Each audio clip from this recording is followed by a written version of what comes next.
अस्सलामुअलैकुम वरहमतुल्लाहि वबरकातुहू। Sunday comment box के एक नए एपिसोड के साथ मैं आप लोगों का भाई आप लोगों की खिदमत में हाजिर हूँ और ये हमारा है संडे कमेंट बॉक्स का एपिसोड 42वां एपिसोड है और आज तारीख़ है 16 दूसरा महीना सन 2020।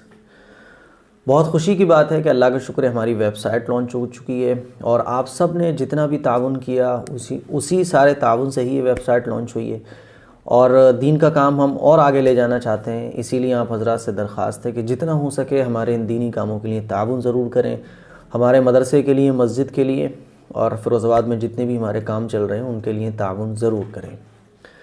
वेबसाइट पर विज़िट ज़रूर करें amqasmi.com और बहुत जल्दी इंशाल्लाह हिंदी की वेबसाइट जो टोटल हिंदी में होगी amqasmi.in वो भी आपको मिलने वाली है। बहुत सारे सवालात मेरे सामने। पहला सवाल है हयात नूर का और ये कहती हैं, सर हमने कहीं सुना है कि अगर लड़की की शादी से पहले हकीका उसके नेम से ना हुआ हो तो उसका निकाह जायज़ नहीं होगा या नहीं होता है। आपने जो सुना है वो गलत सुना है। अकीका करना मसून है, निकाह के सही गलत होने से अकीके का कोई ताल्लुक़ नहीं है। क्या ये सच है या झूठ? क्योंकि बहुत से ऐसे लोग हैं जो निकाह की दावत में हकीका कराते हैं या कुछ अगर भूल गए नहीं कराया तो निकाह जायज़ नहीं होगा, हराम होगा। आपने गलत सुना है। अकीके का ताल्लुक़ निकाह से बिल्कुल नहीं है, निकाह के सही गलत होने से अकीके का ताल्लुक़ नहीं है। जितनी भी बातें आपने लिखी हैं सब की सब गलत हैं। अकीका करना मसनून है। मसनून का मतलब ये होता है कर लिया तो बहुत अच्छी बात है, नहीं किया तो कोई बात नहीं है। कोई भी काम, कोई भी इबादत, कुर्बानी, निकाह, हज, कुछ भी चीज़ गलत नहीं होगी, सारी चीज़ें सही हो जाएंगी। रेशमा शेख कहती हैं, मुफ्ती साहब मैं आपसे अब तीसरी बार सवाल कर रही हूँ, प्लीज़ जवाब ज़रूर दीजिएगा। 16 सैयदों के रोज़े रखना चाहिए। 16 सैयदों के रोज़े कोई सुन्नत से साबित नहीं है। हमारे आका सल्लल्लाहु अलैहि वसल्लम जो है वो हर महीने 3 रोज़े रखा करते थे, तो वो आप रखिएगा और पीर को रोज़ा रखिए आप। लेकिन ये 16 सैयदों के रोज़े का कोई सबूत सुन्नत से नहीं है। लोग कहते हैं कि ये रोज़े रखने से मुरादें जल्दी पूरी हो जाती हैं। मुरादें पूरी अल्लाह करता है और हमारे आका सल्लल्लाहु अलैहि वसल्लम ने फरमाया कि तहज्जुद की नमाज़ पढ़ो, 5 वक्त की नमाज़ें पढ़ो, रमज़ान के रोज़े रखो, हराम से बचो, हलाल इख्तियार करो, गुनाहों से बचो, अल्लाह मुरादें पूरी करता है।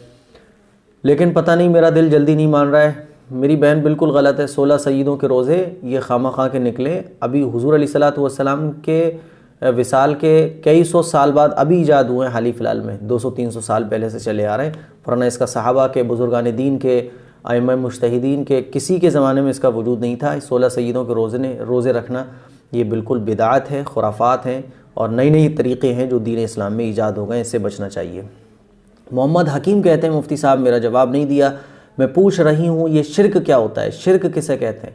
देखिए, शिर्क होता है कि अल्लाह की ज़ात और सिफ़ात में किसी को शामिल करना। अल्लाह की ज़ात से मतलब क्या है? जैसे मक्के वाले थे, वो ये कहते थे कि अल्लाह तो एक ही है लेकिन ये बुत भी कुछ कर सकते हैं, तो अल्लाह की सिफ़ात में वो शामिल करते थे। पहले आप समझ लें अल्लाह की ज़ात और सिफ़ात क्या है। अल्लाह की ज़ात यानी ख़ुद अल्लाह जो है ना वो अल्लाह की ज़ात है। सिफ़ात क्या है? जैसे रिज़्क़ देना, अल्लाह के जो 99 बारिश बरसाने वाला, ताकत वाला, कुदरत वाला, औलाद देने वाला, ये अल्लाह की सिफ़ात है। तो अल्लाह की ज़ात में अगर कोई किसी को शामिल करता है, जैसे कि बहुत सारे गैर मुस्लिम ये कहते हैं कि खुदा 2 हैं, खुदा 4 हैं, खुदा 1 लाख हैं, 1 करोड़ हैं, सूर्य देवता हैं, चंद्र देवता हैं, फला फला, तो वो खुदा को भी मानते हैं, वो अल्लाह को भी मानते हैं, लेकिन अल्लाह के मुकाबले में दूसरे खुदा को भी मानते हैं। तो अल्लाह की ज़ात में शरीक करना यानी अल्लाह है और एक खुदा और भी है, एक खुदा ये भी है, एक खुदा वो भी है, ये कहलाता है ज़ात में शरीक करना। तो अल्लाह की ज़ात में शरीक करना ये भी शिर्क है और कुफ्र है। और अल्लाह की सिफ़ात में शरीक करना, मिसाल के तौर पे अल्लाह औलाद देता है, अब कोई ये मानने लगे कि नहीं अल्लाह ने ये इख्तियार इनको भी दिए हैं, अल्लाह ने ये इख्तियार इनको भी दिए हैं, बारिश अल्लाह बरसाता है, अब कोई ये समझ लेगा नहीं अल्लाह ने अपने इख्तियार इनको भी दे रखे हैं, ये भी बारिश बरसा सकते हैं, तो ये कहलाता है अल्लाह की सिफ़ात में शरीक करना। तो अल्लाह की ज़ात में शरीक करना और अल्लाह की सिफ़ात में शरीक करना, जो चीज़ें अल्लाह ने अपने लिए, जिनके बारे में कुरान और हदीस में साफ़ तौर पे आ गया कि ये काम सिर्फ़ अल्लाह करता है, अल्लाह ने इसका इख्तियार किसी को भी नहीं दे रखा है, उन चीज़ों में किसी दूसरे के लिए इख्तियारात साबित करना, ज़ात में हो या सिफ़ात में हो, ये शिर्क कहलाता है और शिर्क माफ़ नहीं है। इन्नल्लाह ला यग़फ़िरु अन युशरका, कि अल्लाह ताला शिर्क माफ़ नहीं करेगा, शिर्क के अलावा सारे गुनाह माफ़ कर देगा, इसीलिए इससे बचना चाहिए, बहुत बड़ा गुनाह है। जूही सिंह कहती है मुफ्ती साहब आपने मेरा सवाल संडे कमेंट बॉक्स में नहीं लिया, मेरी तलाक हो गई है, मैं बहुत ज़्यादा बीमार थी, डिप्रेशन में थी, तो इद्दत नहीं की, अब क्या करें। अगर आपकी तलाक को बहुत ज़्यादा दिन हो गए और इद्दत का जो वक्त होता है ना, वो भी गुज़र गया और बहुत ज़्यादा टाइम हो चुका है, तो फिर अब तो आप तौबा करें अल्लाह से, क्योंकि इद्दत करना ज़रूरी होता है। नहीं कर पाई तो तौबा करें, लेकिन अभी इद्दत का टाइम गुज़रा नहीं है ना, और आप अभी इद्दत का पूरा वक्त नहीं गुज़रा है, अभी हाल ही में आपकी तलाक हुई है, तो फिर आप इद्दत करें। यास्मीन कहती है मुफ्ती साहब अब क्या आप क्या हमसे नाराज़ हैं? नहीं मेरी बहन, मैं आपसे नाराज़ क्यों होऊंगा, हमारे सवाल का जवाब नहीं देते, कितनी बार पूछ चुके हैं हम, आपका सवाल देख नहीं पाया हूँगा मैं। और संडे कमेंट बॉक्स का कितना इंतज़ार करते हैं ये सोच कर के शायद इस बार हमारा सवाल शामिल हो जाए।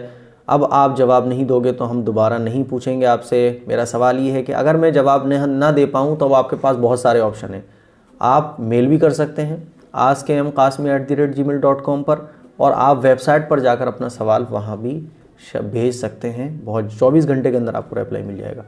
मेरा सवाल ये है कि मेरा एक बेटा है, उसका नाम फरहान है और उस 8 साल का है, 3rd क्लास में पढ़ता है, लेकिन उसका दिमाग पढ़ाई में बिल्कुल नहीं लगता है। हम बहुत परेशान हो गए हैं, पढ़ाई से भागता है और बहुत कम मार्क्स आते हैं उसका। हमें अपने बेटे से बहुत उम्मीदें हैं, प्लीज़ इस बार संडे कमेंट बॉक्स में ज़रूर शामिल करना। देखिए मेरी बहन, सबसे बड़ी प्रॉब्लम तो ये है कि हम बच्चों को सही से मेंटेन नहीं रखते हैं, बच्चों को समझाने पर फोकस नहीं करते, बस बच्चों पर डांट डपट, प्रेशर और बच्चों के ऊपर हावी पढ़ाई का बोझ, ये सब डाले रखते हैं, जिसकी वजह से बच्चा सही रास्ते पर नहीं चल पाता है। सबसे पहली बात तो ये कि आप बच्चे के ऊपर प्रेशर कम कर दें, बच्चे के ऊपर पाबंदियां ख़त्म कर दें। कैसी पाबंदियां कि तुम इतने मार्क्स लेके आना है, तुम सबसे पीछे हो, हमेशा बच्चे को डांटते रहना, बच्चे को चिल्लाते रहना, बच्चे के ऊपर पढ़ाई का बोझ बनाए रखना, ये चीज़ होती है जिससे बच्चे का पढ़ाई से दिल उचाट हो जाता है। मार्क्स की तरफ आप फोकस ना करें, बच्चे को बिल्कुल फ्री रखें, बच्चे को एकदम ऐसे बच्चे को बना दें कि बच्चे को ये महसूस होने लगे पढ़ाई तो मैं बहुत आराम से कर सकता हूँ। ये मत बनाएं कि बच्चे को ये लगने लगे कि पढ़ाई बहुत मुश्किल चीज़ है। ये तो अब आपको समझना पड़ेगा कि आपको अपने बच्चे को किस तरह से गाइड करना है, किस तरह से अपने बच्चे को हैंडल करना है। मोहब्बत से, पढ़ाई का बोझ उसके ऊपर ना बनाएं, मार्क्स का बोझ मत बनाएं उसके ऊपर, और उसको हमेशा डांटे वाटे ना, बल्कि वो कहे कि नहीं पढ़ना है तो उसको थोड़ा सा समझा बुझा के प्यार से कि अच्छा अभी मत पढ़ो, चलो शाम में पढ़ेंगे। उससे ऐसे हो जाएं जैसे आप उसकी दोस्त हैं। जब आप उसकी दोस्त हो जाएंगी फिर बच्चे को समझाएंगी तो इंशाल्लाह वो समझेगा। और जब वो बच्चा सो जाए तो उसके सर पे हाथ रखें, आप जो है वो इहदिनस सिरातल मुस्तकीम पढ़ दिया करें 11 मरतबा, या फिर जो है सूरह फातिहा पढ़ के 11 मरतबा दम कर दिया करें। दोनों में से जो चाहें वो आप कर सकती हैं। शेख शादाब कुरैशी, मुफ्ती साहब आप मुझे बताइए, क्या हम जो भी करते हैं, मतलब जो भी खाते पीते हैं, चलते हैं, खुजाते हैं, सोते हैं, जागते हैं, डरते हैं, खुश होते हैं, सब अल्लाह की मर्ज़ी से होता है, तो इंसान का क्या वजूद है? इंसान क्या है? प्लीज़ मुझे बताएं या कोई वीडियो बना दे इस टॉपिक पर। अल्लाह की मर्ज़ी से होता है, इसका मतलब क्या है? कि इंसान जो भी कुछ करता है अल्लाह की मर्ज़ी से होता है। इसका मतलब ये कि मैंने ये हाथ ऊपर किया, तो ये जो मैं हाथ ऊपर कर रहा हूँ, कर तो मैं अपनी मर्ज़ी से रहा हूँ ना, लेकिन इस हाथ के ऊपर होने की जो ताकत वो किसने दी है? वो अल्लाह ने दी है। इसका मतलब होता है कि सब कुछ इंसान अल्लाह की मर्ज़ी से करता है। मैं ज़बान से बोल रहा हूँ तो ये बोल मैं अपनी मर्ज़ी से रहा हूँ या अल्लाह बुलवा रहा है मुझसे? तो बोल तो मैं अपनी मर्ज़ी से रहा हूँ, लेकिन ज़बान में बोलने की जो ताकत रखी है वो अल्लाह ने रखी है। बात समझ आ रही है? मैं देख तो रहा हूँ अपनी मर्ज़ी से, लेकिन इस आँख में देखने की जो ताकत है, जो रोशनी है, वो किसने रखी है? अल्लाह ने रखी है। यही वजह है कि जब बीमारी आती है तो हाथ पैर काम करना बंद कर जाते हैं, फालिज वगैरह हो जाती है तो हाथ हम चाहते भी उठाना नहीं उठता है। लोगों की रोशनी चली जाती है, वो तो चाहते हैं देखना लेकिन नहीं देख पाते हैं। तो रोशनी अल्लाह की दी हुई है, हाथ में ताकत अल्लाह की दी हुई है, लेकिन देखते हम लोग अपनी मर्ज़ी से। तो जैसे कि आपने लिखा कि इंसान का वजूद ही क्या है, ये चीज़ आपने खाने के बारे में नहीं सोचा। जब कभी आप खाना खाते हैं तो आपने कभी ये नहीं कहा होगा घर पे कि आज मैं खाना नहीं खाऊंगा क्योंकि खाना तो अल्लाह अपनी मर्ज़ी से मुझे खिलाएगा। यहाँ हमें अल्लाह की मर्ज़ी याद नहीं आती है, अपने फ़ायदे के लिए हमें अल्लाह की मर्ज़ी याद नहीं आती है, लेकिन जहाँ दीन पर अमल करने की बात आती है वहाँ हमें अल्लाह की मर्ज़ी याद आ जाती है। तो अल्लाह की मर्ज़ी का मतलब इतना है कि जो ताकतें हमें मिली हुई हैं, चलने की, फिरने की, बोलने की, काम करने की जो ताकत मिली हुई है, ये अल्लाह ने दे रखी है। अब उस ताकत का इस्तेमाल हम अपने आप करते हैं, अल्लाह ने हमें मजबूर नहीं बनाया। तो ऐसा नहीं है कि इंसान मजबूर हो, अल्लाह की मर्ज़ी का मतलब ये होता है। मोहम्मद आसिफ कहते हैं संडे कमेंट बॉक्स 42 में जवाब दे दीजिएगा, इस्लाम में कमेटी खेलना कैसा है? कमेटी खेलने की तफसील आप लिखें मुझे कि कमेटी क्या है और कमेटी कैसे खेली जाती है, तो मैं आपका जवाब ज़रूर दूंगा। तनवीर अंसारी, मुफ्ती साहब मैं दूसरी बार सवाल पूछ रहा हूँ, मेरे 12 साल की नमाज़ क़ज़ा, इतनी सारी नमाज़ें पढ़ने में बहुत टाइम लगेगा। बिल्कुल लगेगा। तो क्या मैं हर फ़र्ज़ और वाजिब नमाज़ पढ़ूँ और सुन्नत और नफिल के बदले क़ज़ा नमाज़ पढ़ लूँ तो क्या ऐसा ही होगा? जी, अगर आपकी नमाज़ें बहुत ज़्यादा क़ज़ा हैं तो आप सुन्नतें और नफलों की जगह क़ज़ा नमाज़ पढ़ सकते हैं। मेरा दूसरा सवाल है कि क़ज़ा नमाज में जानबूझकर सना, दुरूद शरीफ और दुआ ना पढ़ें ताकि जल्दी से नमाज अदा हो जाए। भाई आप देखिए, सना है, कितनी देर लगेगी? सुबहानक अल्लाहुम्मा व बिहम्दिक व तबारक अस्मुका व तआला जद्दुक व ला इलाहा गैरुक, 15 सेकंड लगेंगे।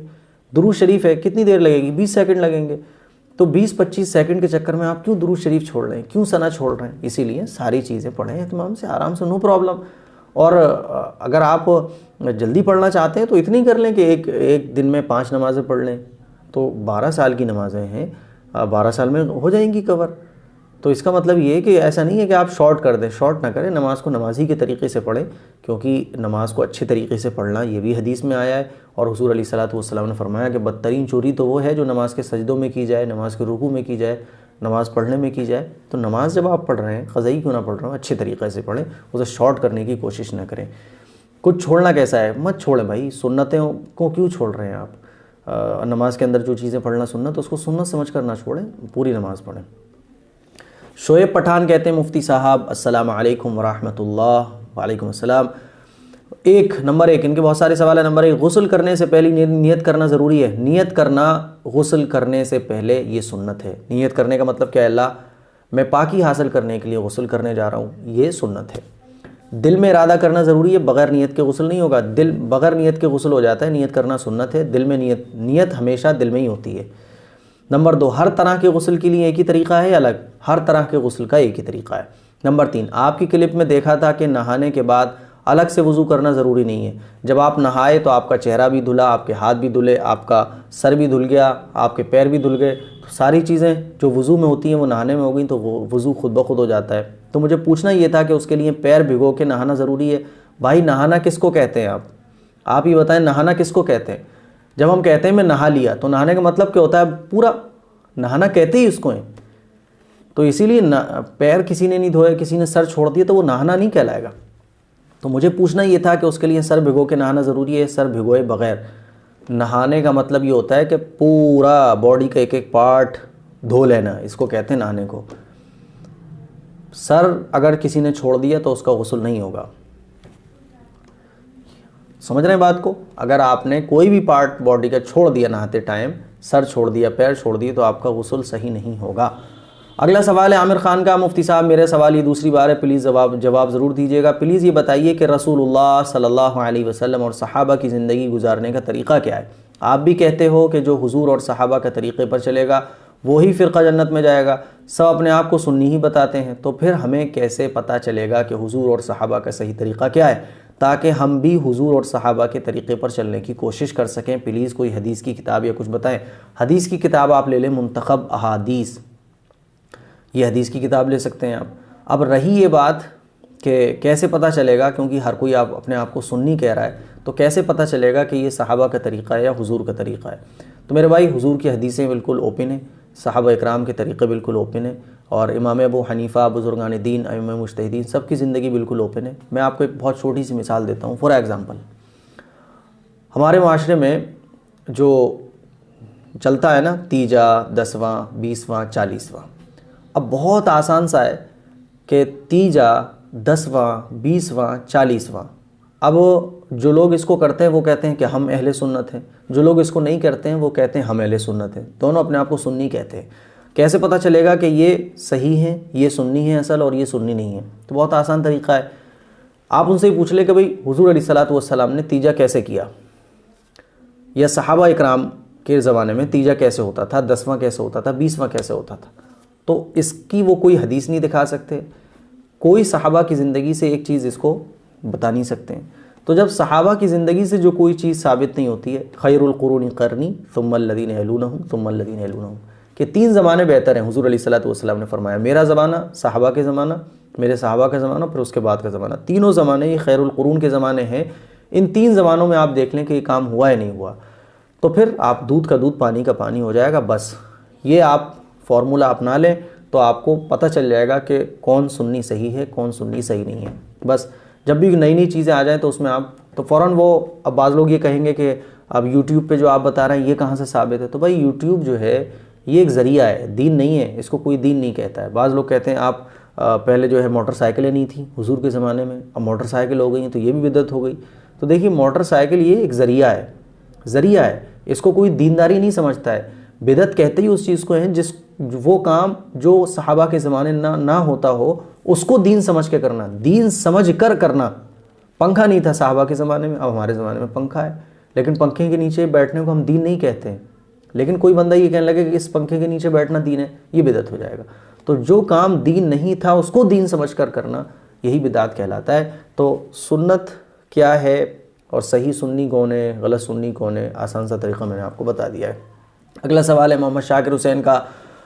मैं बहुत दिनों से आपका ये प्रोग्राम देख रहा हूँ, मसले के बारे में बहुत अच्छी जानकारी देते हैं। अल्लाह ताला आपकी उम्र में बरकत अता फरमाए। मेरा भी एक मसला है, मेहरबानी करके हमें भी रहनुमाई फरमाए। मेरा मसला ये है कि मैं अल्लाह के फजल से एक सरकारी टीचर हूँ। मेरी नौकरी घर से करीब 180 किलोमीटर की दूरी पर लगी है। मैं डेरा लेकर रह रहा हूँ, छुट्टी में घर जाता हूँ, कभी छुट्टी लेकर भी घर आता हूँ। सवाल यही है कि मेरे ऊपर भी कसर नमाज वाजिब होगी, जबकि मैं घर पर बहुत कम ही दिन रह पाता हूँ, ज़्यादा दिन मैं अपने घर से दूर रहता हूँ। आपने जहाँ जॉब की है अब वो आपके लिए सफ़र वाला मकाम नहीं रहा, बल्कि वो भी आपके लिए आपके घर ही की तरह है। लिहाजा आप जहाँ ड्यूटी कर रहे हैं वहाँ भी आप पूरी नमाज़ पढ़ेंगे, और जब अपने घर आएंगे वहाँ भी आप पूरी नमाज़ पढ़ेंगे। तो आप जहाँ ड्यूटी कर रहे हैं वो अब आपके लिए सफ़र की जगह नहीं रही, बल्कि वो आपका वही है जैसे घर में आप पूरी नमाज़ पढ़ते थे, आप पूरी नमाज़ पढ़ेंगे। अगला सवाल है इमरान कुरैशी का। सवाल ये है कि क्या हम खाना खाते समय सलाम कर सकते हैं, या कोई हमसे सलाम करे तो सलाम का जवाब देना चाहिए या नहीं। खाना खाते वक्त अगर कोई सलाम करता है तो हम उस सलाम करने वाले को जवाब दे सकते हैं। बाज़ लोग ये समझते हैं कि खाना खाते वक्त सलाम नहीं करना चाहिए। तो देखिए मसला ये है कि खाना खाते वक्त सलाम अगर कोई करता है तो उस सलाम करने वाले का जवाब देना वाजिब नहीं है। वैसे तो नॉर्मल खाना के अलावा नॉर्मल कंडीशन में कोई सलाम करता है तो सलाम का जवाब देना वाजिब है। खाना खाते वक्त इतना फ़र्क है कि उस सलाम का जवाब देना वाजिब नहीं है, लेकिन अगर कोई जवाब दे दे तो बेहतर है। तो इसीलिए अगर कोई हम खाना खा रहे हैं कोई सलाम कर दे तो जवाब दे सकते हैं, क्योंकि देखिए उससे हम दुनिया भर की बातें तो कर रहे हैं। खाना खाते वक्त तो दुनिया भर की बातें भी कर सकते हैं, बोल भी सकते हैं। तो जब एक बंदा सलाम कर रहा है तो सलाम का जवाब देने में क्या जा रहा है, इसीलिए जवाब दे सकते हैं। लेकिन अगर कोई खाना खाते वक्त सलाम का जवाब ना दे तो उसके ऊपर गुनाह नहीं है। नॉर्मल हालत में अगर कोई सलाम का जवाब नहीं देता है तो वो गुनहगार होगा, क्योंकि सलाम का जवाब देना वाजिब है। तो खाना खाते वक्त तो वो सलाम का जवाब देना वाजिब नहीं होता है बस। नज़ीर अहमद कहते हैं सवाल नंबर 1, एक तरफ तो बताया जा रहा है कि शादी दीनदार से करो कामयाब हो जाओगे, और दूसरी तरफ वालिदैन की नाफरमानी ना करना, इनमें से क्या करना चाहिए। देखिए अगर आप शादी करना चाहते हैं अपनी पसंद से और माँ बाप आपकी पसंद से राज़ी नहीं हैं, ठीक है ना, तो शरीयत ने यह आपको इख्तियार दिया है कि आप शादी अपनी पसंद से कर सकते हैं, चाहे लड़का हो चाहे लड़की हो। अब अगर माँ बाप ये कहते हैं कि नहीं तुम्हारी पसंद से हम मुतमईन नहीं हैं और तुम हमारा बहुत दिल दुखा रहे हो, तो नाफरमानी वालिदैन की वो कहलाती है कि वालिदैन के जो हक़ हैं औलाद के ऊपर, उन हक़ को अगर औलाद अदा नहीं करती है तो ये नाफरमानी कहलाती है। मिसाल के तौर पे वालिदैन का ख़र्चा है, वालिदैन की फ़िक्र करना है। अब अगर औलाद इसमें टाल मटोली करती है, इसमें लापरवाही बरतती है, तो ये नाफरमानी कहलाएगी। लेकिन जो हक़ शरीयत ने औलाद को दे रखे हैं, औलाद अगर अपने उन हक़ को इस्तेमाल करती है, फिर वालिदैन ये कहते हैं कि नहीं साहब तुम्हारे इस हक़ के इस्तेमाल करने से हमारी नाफरमानी हो रही है, तो ये नाफरमानी नहीं कहलाती है। तो अगर आप अपने पसंद की शादी कर रहे हैं, दीनदार से कर रहे हैं, और वालिदैन उस पर राज़ी नहीं है, तो शरीयत ने आपको अथॉरिटी दी है, आपको हक़ दिया है कि आप अपनी पसंद से शादी करें, यह आपका हक़ है। अब अगर अपना हक़ इस्तेमाल करने की वजह से आपके वालिदैन नाराज़ होते हैं तो वालिदैन को नाराज़ नहीं होना चाहिए और ये नाफरमानी में शुमार नहीं होगा।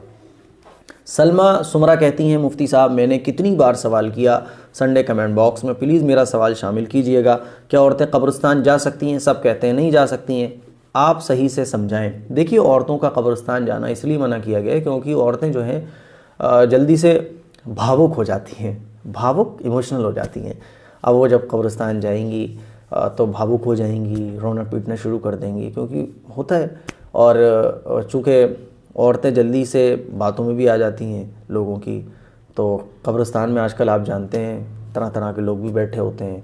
फिर वो वहाँ जाएंगी तो कोई कुछ बता देगा तो कुछ काम भी शुरू कर देंगी वो, फिर वो काम धीरे धीरे बहुत आगे तक चला जाएगा। तो इसीलिए औरतों को अगर जाना ही है, किसी अपने की याद आ रही है, किसी को अपने वालिद की खबर पर जाना है, अपनी वालदा की खबर पर जाना है, तो घर के किसी मर्द के साथ जाए, अकेले ना जाए। तो इसका ख्याल रखें, वो जा सकती हैं, लेकिन इसको आदत नहीं बनाना चाहिए। जैसे कि रिवाज बन चुका है कि जुमेरात के जुमेरात जाना, इतवार की इतवार जाना, और जाने के ख़ास तरीक़े हैं, ये नहीं है, नॉर्मल जा सकती हैं। लेकिन मना जो किया जाता है वो इन्हीं रीज़न्स की वजह से किया जाता है।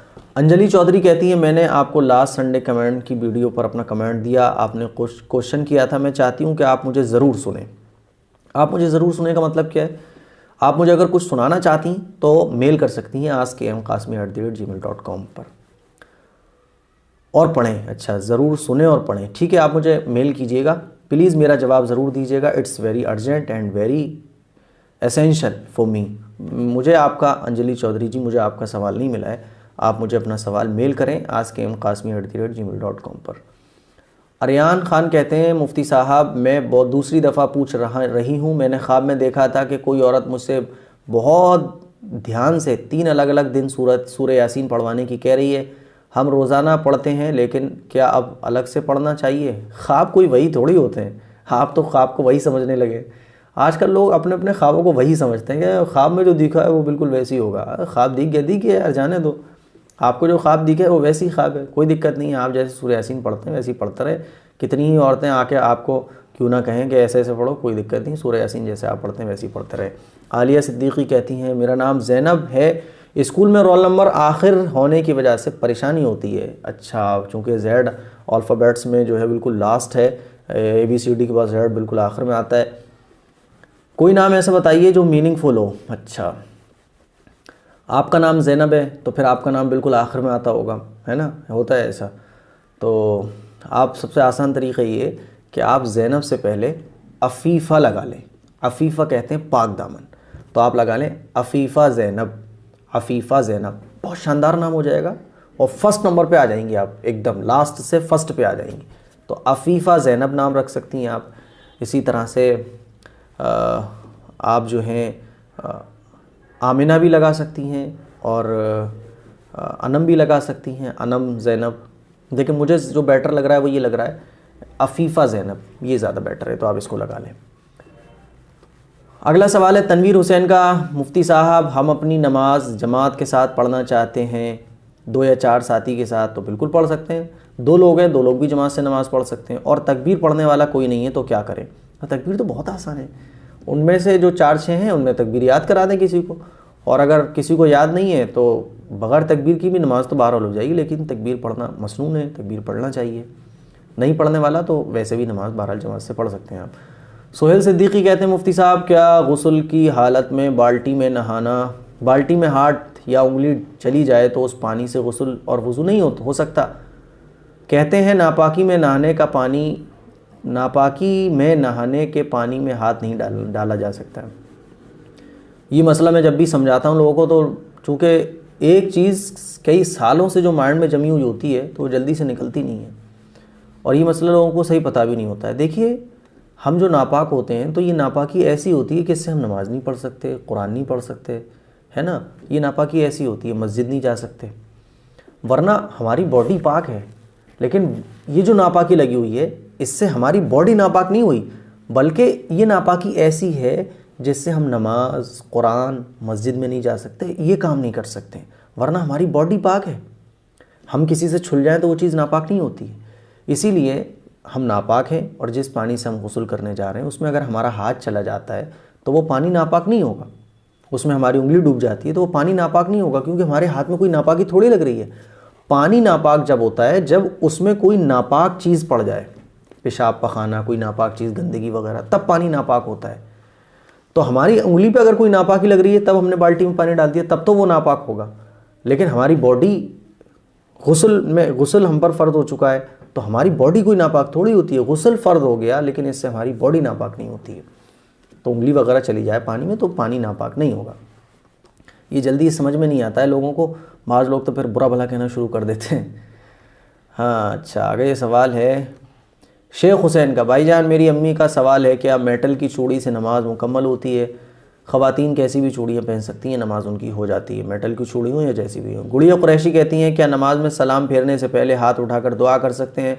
सलाम और तशहुद के बीच प्लीज़ मुझे सवाल का जवाब दे दीजिए। मैंने कई सवाल किए लेकिन जवाब नहीं मिला। तो सलाम फेरने के बाद अगर आप दुआ मांग लें तो दिक्कत क्या है?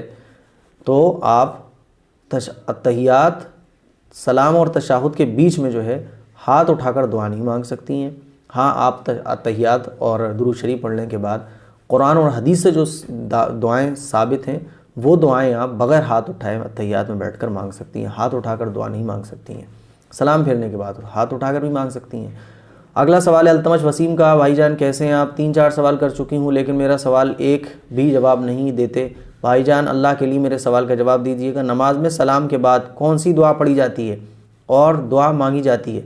मैंने इस पर ऑलरेडी आपको क्लिप बनाकर दुआएं बताई हैं। जब हम सलाम फेरते हैं तो अल्लाह अकबर कहना चाहिए एक बार, उसके बाद 3 मरतबा अस्तगफिरुल्लाह कहना चाहिए, अस्तगफिरुल्लाह अस्तगफिरुल्लाह अस्तगफिरुल्लाह, और ये दुआ भी पढ़ना चाहिए, अल्लाहुम्मा अंतस्सलामु मिनकस्सलामु तबारकता या ज़ल जलाली वल इकराम।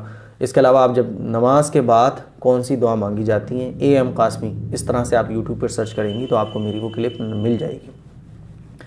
फ़हम अहमद कहते हैं, मुफ्ती साहब ये है कि तीसरी बार पूछ रहा हूँ, प्लीज़ आप अक़ीक़े का मसला बता दीजिए।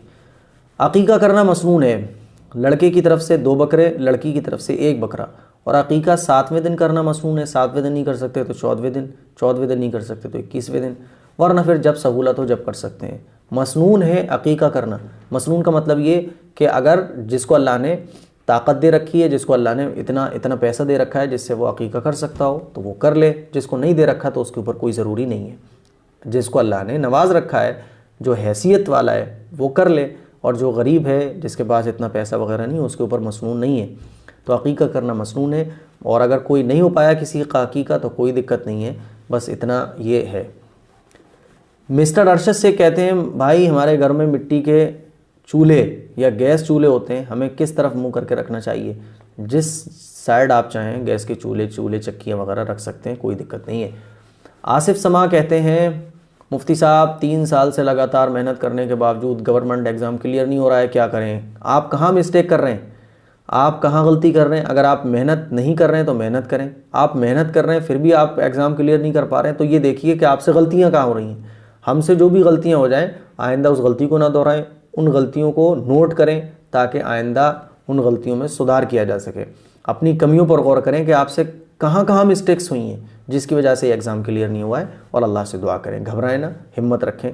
गिरते हैं मैदान जंग में शहसवारी। जितने भी कामयाब लोग आपको दुनिया के अंदर मिलेंगे सब शुरू में फेल रहे हैं, तो इसीलिए फेल होने से नहीं घबराना चाहिए। हमसे क्या मिस्टेक्स हो रही हैं, क्या गलतियाँ हो रही हैं, क्या हमसे कमियाँ हो रही हैं, उन कमियों पर आप गौर करें। ये नहीं है कि आप ये देखो क्यों नहीं हो पा रहा, ये देखिए ना आपसे कहाँ गलतियाँ हुई हैं, उन गलतियों को दूर करें बस। फरहान खान कहते हैं, मुफ्ती साहब मैं दूसरी मरतबा सवाल कर रही हूँ, प्लीज़ जवाब दीजिएगा। क्या विधवा औरतें मोटे जेवर नहीं पहन सकती हैं? मैंने सुना है जिनके शौहर नहीं होते वो औरतें कोई जेवर या बालों में मेहंदी नहीं लगा सकती हैं। इद्दत के दौरान नहीं कर सकती ये काम, सज नहीं सकती, संवर नहीं सकती। इद्दत के बाद विधवा औरत खूब सज सकती है, संवर सकती है, सब कुछ इस्तेमाल करती है। जो कुंवारी लड़कियाँ कर सकती हैं वो विधवा भी कर सकती है। इद्दत के बाद दूसरा निकाह भी विधवा औरत कर सकती है। गुलफशा परवीन, मुफ्ती साहब मेरे सवाल है, नंबर 1, अगर ज़ोहर का टाइम ख़त्म होने वाला हो या बहुत कम टाइम बचा हो तो सिर्फ 4 रकात फ़र्ज़ पढ़ सकते हैं? जी पढ़ सकते हैं। नंबर 2, अगर कोई नमाज़ पढ़ रहा हो तो उसके आगे से गुजरा जाए तो क्या गुनाह है ये? जी बहुत बड़ा गुनाह है। कोई अगर नमाज़ पढ़ रहा है तो उसके आगे से हमें नहीं गुजरना चाहिए। नंबर 3, इन नामों का मतलब बताइए प्लीज़। सबिस्ता नाम नहीं होता, शाइस्ता होता है, लायक होना।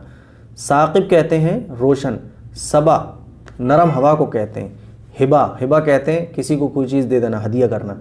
मैंने पहले भी क्वेश्चन किया था, आंसर नहीं मिला, हो सकता है आपने नोट ना किया हो, कोई बात नहीं, होता है इतने लोगों के क्वेश्चन। माशाअल्लाह जज़ाकुमुल्लाह व अहसन जज़ा कि आपने मेरी प्रॉब्लम को समझा। आरिफ खान, मुफ्ती साहब मेरा सवाल ये है कि शब बारात के महीने में शादी कर सकते हैं? शादी पूरे साल में कभी भी कर सकते हैं, नो प्रॉब्लम, कोई दिन शादी के लिए मना नहीं है। शहनाज कहती हैं पीरियड के पाकी का गुस्ल और जनाबत का गुस्ल एक ही दिन करें तो जायज़ है या नहीं? जायज़ है। आयशा शेख कहती हैं मुफ्ती साहब हमें पीरियड्स में किस तरीके की इबादत कर सकते हैं? दिल बहुत बेचैन रहता है बिना नमाज़ पढ़े, तो आप ये बताइए कि हम किस तरह से अल्लाह के ज़िक्र से अल्लाह का ज़िक्र कर सकते हैं। बहुत दिनों से इस सवाल का जवाब चाहिए था। देखिए मेरी बहन, जो लोग नमाज़ पढ़ने वाले हैं पाबंदी से, उनके लिए बुज़ुर्गों ने बहुत आसान सा तरीक़ा ये लिखा है कि जब नमाज का वक्त हो और पीरियड्स के दिन चल रहे हों तो वज़ू करने के बाद मुसल्ला बिछाकर, जानमाज़ बिछाकर, जितनी देर में नमाज़ पढ़ी जाती है उतनी देर अल्लाह का ज़िक्र किया जाए, तस्बीह पढ़ी जाए, दुरूद शरीफ पढ़े जाएँ और अल्लाह का ज़िक्र किया जाए जितनी देर में नमाज़ पढ़ी जाती है। हर नमाज में यही किया जाए तो इससे जो है दिल की कैफियत भी वही बनी रहेगी, नमाज की आदत भी बनी रहेगी और जो लोग नमाजी होते हैं उनको नमाज़ छूटने का जो एहसास होता है वो भी नहीं होगा। तो इस तरह से आप करें। शाहिद इकबाल कहते हैं कि अजमेर शरीफ और मज़ार वगैरह पर जाकर दुआ मांगना सही है? दुआ मस्जिद में मांगना चाहिए, दुआ नमाज के बाद मांगना चाहिए। हुज़ूर अलैहिस्सलातु वस्सलाम ने फरमाया बेहतरीन दुआ वो है जो फ़र्ज़ नमाज के बाद मांगी जाए। हुज़ूर ने कहीं ये नहीं फरमाया कि बेहतरीन दुआ वो हो जो मज़ार पर जाके मांगी जाए। इसीलिए बेहतरीन दुआ वो है जो फ़र्ज़ नमाज के बाद मांगी जाए। और दुआ अल्लाह से मांगी जा रही हो पर ज़रिया पीर और बुज़ुर्गों को बनाया जाए। जब अल्लाह फरमाता है उदऊनी अस्तजिब लकुम, तुम मुझे पुकारो मैं सुनता हूँ। इय्याका नअबुदु व इय्याका नस्तईन, हम तेरी ही इबादत करते हैं और तुझ ही से मदद तलब करते हैं। तुझ ही से, इसका मतलब क्या होता है आप खुद समझ लें। आगे अगला सवाल है मोहम्मद फ़रदीन का, मेरे वालिद का इंतकाल हो गया 3 महीने पहले। हम वालिद की कब्र पर जाकर सूरह यासीन और सूरह मुल्क और बहुत आयत पढ़ते हैं और घर पे भी पढ़ते हैं। क्या मेरे पढ़ने का सब बख्शने से मेरे वालिद को सवाब पहुंचता है कि नहीं? आप जो भी कुछ पढ़ते हैं आपके वालिद को सवाब पहुंचता है और आपको जितना हो सके पढ़कर अपने वालिद साहब के लिए बख्शना चाहिए। बहुत अच्छी बात है। तो ये थे हमारे संडे कमेंट बॉक्स के बहुत सारे सवालात। टाइम बहुत ओवर हो चुका है, 32 मिनट्स हो चुके हैं, इसलिए यहीं क्विट करना पड़ता है हमें अपने ही सेटअप। दुआओं की गुजारिश है आप तमाम हज़रात से, इस क्लिप को शेयर भी करें, घर पे सभी के साथ देखें, सबको दिखाएं, सब तक पहुंचाएं ताकि ये ज़रूरी मसाइल हैं जो आप सबको पता चल सकें। अस्सलामु अलैकुम वरहमतुल्लाहि वबरकातुहू।